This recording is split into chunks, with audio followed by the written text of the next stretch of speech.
अस्सलाम वालेकुम। उम्मीद करता हूँ सब लोग खैरियत से होंगे। जेलम रांझा टीवी चैनल में खुश आमदीद। आज की वीडियो माँ की शान में।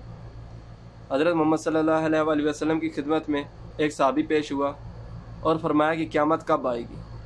तो जवाब मिला कि जब माएँ रसवा होना शुरू हो जाएँ, ज़लीलो ख्वार होना शुरू हो जाएँ, तो समझ लेना क़यामत करीब है।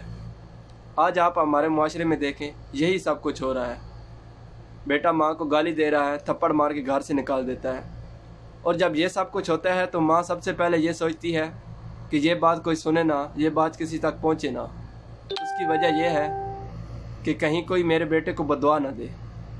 तो बेटा कितना कमबख्त है कि एक माँ है, उसके बारे में बददुआ नहीं सुनना चाहती, और वो है कि माँ को थप्पड़ मार रहा, गाली दे रहा है। एक दफ़ा हज़रत मोहम्मद सल्लल्लाहु अलैहि वसल्लम मिंबर रसूल पर तशरीफ़ फरमा है तो एकदम रोने लगे, आंसू जारी हो गए। सहाबा किराम ने पूछा कि क्या हुआ, तो फरमाया कि आज मुझे मेरी माँ याद आ गई है।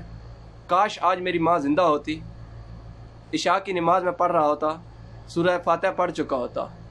तो अगर मेरी माँ मस्जिद के दरवाज़े पे आती और मुझे आवाज़ देती कि मोहम्मद मेरी बात सुनो, तो कसम है रब्बुल इज़्ज़त की, मैं नमाज छोड़ देता और पहले अपनी माँ की बात सुनता। एक बहुत बड़ी शख्सियत हज़रत अबू हनीफ़ा गुज़र चुके हैं। इतनी बड़ी शख्सियत है कि अपने उस्ताद के मिंबर पे बैठते हैं, फतवे लगाते हैं।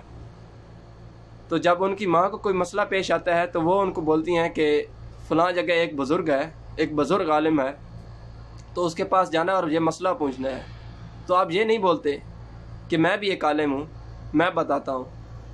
आप सवारी तैयार करते हैं, माँ को सवारी पे बिठाते हैं और ख़ुद पैदल चलते हैं और वहाँ तक जाते हैं। जब उस बुज़ुर्ग आलिम के पास पहुँचते हैं तो फरमाते हैं कि मेरी माँ को एक मसला पेश आया है और ये आपसे पूछना चाहती हैं।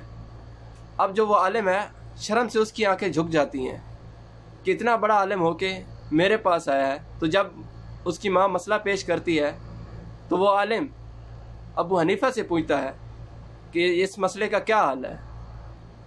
तो अबू हनीफ़ा उसको मसले का हल बताते हैं और फरमाते हैं कि अब तुम मेरी माँ को ये मसला ऊंची आवाज़ में बताओ ताकि इनको समझ आ जाए। तो अपनी माँ की खिदमत करो। अगर तुमको फैज़ मिल सकता है तो वो सिर्फ माँ की दुआ से, और अगर जन्नत मिल सकती है तो वो सिर्फ माँ के कदमों तले है। फ़ी अमानिल्लाह।